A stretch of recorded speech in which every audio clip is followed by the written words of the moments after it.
Shalom, selamat pagi Bapak Ibu, Saudara-saudari yang diberkati Tuhan. Bersyukur karena kasih dan kemurahan Tuhan kita boleh ada sampai saat ini. Dan kita pun juga berjumpa kembali dalam sapaan dan renungan GKI Salatiga Senin 28 Juli 2025 bersama dengan saya As Putri Kaat. Sebelum kita membaca dan merenungkan firman Tuhan pada pagi hari ini, mari kita memohon pertolongan Roh Kudus di dalam doa. Kita berdoa. Segala puji, syukur, dan hormat hanya bagi-Mu, ya Allah yang hidup. Kami berterima kasih buat kemurahan kasih-Mu Tuhan. Engkau menyertai sepanjang kami tidur di malam hari. Hingga pagi hari ini Engkau membangunkan kami dengan tubuh jasmani yang sehat.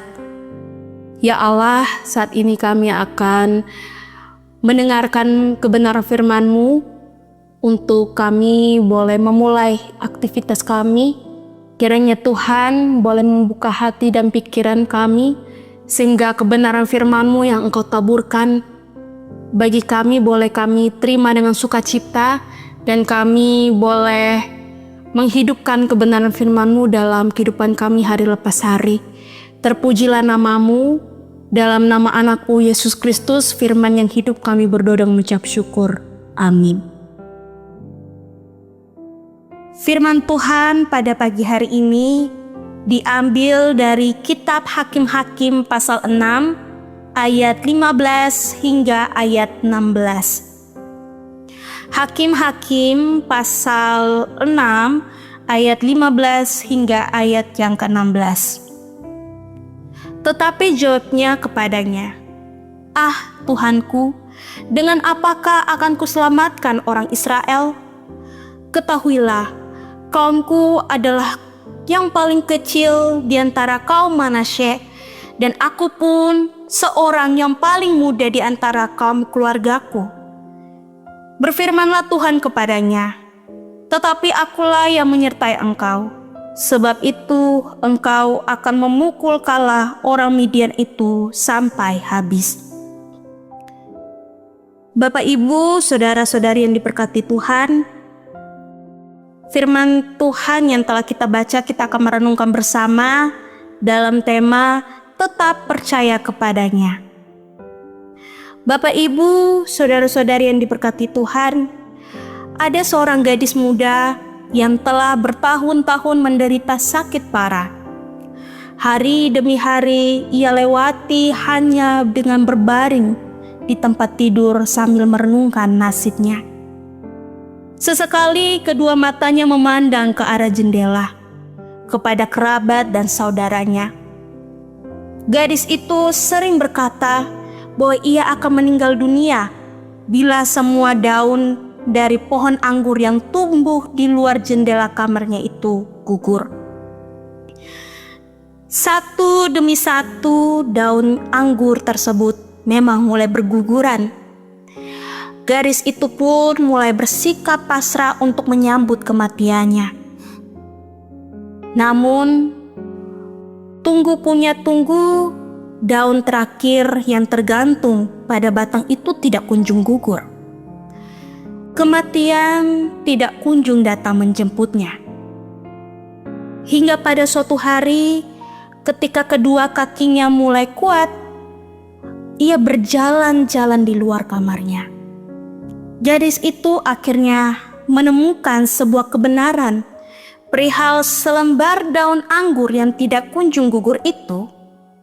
Ternyata daun itu hanyalah sebuah foto yang dibuat oleh seorang sahabat dan ditempelkan pada kaca jendela kamarnya.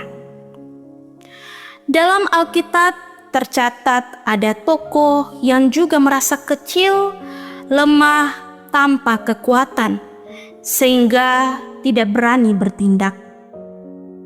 Ketika Allah dengan jelas memerintahkannya untuk membebaskan orang Israel dari orang-orang Midian, ia menjawab, "Ah Tuhanku, dengan apakah akan kuselamatkan orang Israel?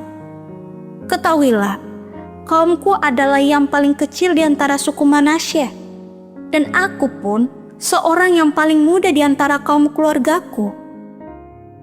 Gideon terlalu fokus pada situasinya sendiri, sehingga ia melupakan kekuatan Tuhan.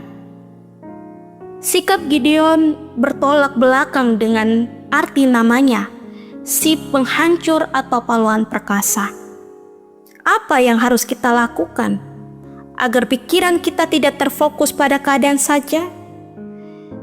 Jawabannya kita temukan ketika kita membaca lebih lanjut kisah Gideon.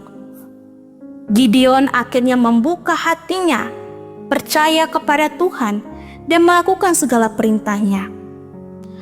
Hal ini terlihat ketika Tuhan memerintahkan untuk menyerang bangsa Midian hanya dengan 300 orang saja. Terkadang kita juga seperti gadis dalam cerita di atas, dan juga seperti Gideon. Ketika berada dalam masalah dan kesulitan, pikiran terus-menerus dipenuhi dengan keruwetan masalah, sehingga pikiran kita menjadi sempit. Kita juga merasa terlalu lemah. Tanpa kekuatan, dunia seakan sudah runtuh dan tidak ada harapan lagi. Jika saat ini kita merasa hal yang demikian, ada kabar baik buat kita. Masih ada Tuhan yang memegang kendali atas semuanya. Jangan merasa diri kita kecil dan kesulitan yang dihadapi sangat besar melebihi kebesaran Tuhan. Bukalah hati kita, percayalah kepada Tuhan. Apapun situasi kita saat ini, sekalipun situasinya tidak berubah atau bahkan memburuk, tetaplah percaya kepada Tuhan. Lalu lakukan semuanya yang Tuhan perintahkan. Percayalah bahwa Dia akan bertindak. Kiranya Roh Kudus memberkati kita dengan firman-Nya. Amin. Bapak, Ibu, saudara-saudari yang diberkati Tuhan, mari kita kembali menyatukan hati kita di dalam doa. Kita berdoa. Kembali kami menghadap tatamu ya Tuhan. Kami mengucap syukur bahwa saat ini Tuhan telah menyapa kami melalui firman-Mu Tuhan, di mana Engkau mengajarkan kami bahwa ketika kami menghadapi masalah, hal itu membuat kami merasa takut, merasa cemas. Tetapi kami melupakan satu hal, bahwa di dalam kehidupan ini ada kekuatan yang lebih besar, yaitu kuasa Tuhan. Karena itu Tuhan, kami anak-anak-Mu mau menyerahkan segala beban pergumulan kami ke hadirat-Mu Tuhan, dan meyakini bahwa Engkau satu-satunya penolong kami yang setia. Engkau mampu menolong setiap masalah dan pergumulan di dalam hidup ini. Berjalanlah bersama-sama dengan kami Tuhan, ketika kami menjalani kehidupan kami yang penuh dengan tantangan. Tuhan yang Maha Kasih, saat ini kami akan melanjutkan seluruh rangkaian aktivitas kami ke hadirat-Mu Tuhan. Dan kiranya Tuhan boleh menuntun dan menyertai kami. Dan biarlah hikmat dan kasih Tuhan terus menghinggapi kami, sehingga di dalam pelayanan kami, di dalam aktivitas kami terus berada dalam terang firman-Mu Tuhan. Hanya ini doa dan permohonan kami Tuhan. Di dalam nama Anak Yesus Kristus kami telah berdoa dan mengucap syukur. Amin. Tuhan memberkati kita semuanya. Selamat beraktivitas, Tuhan memberkati.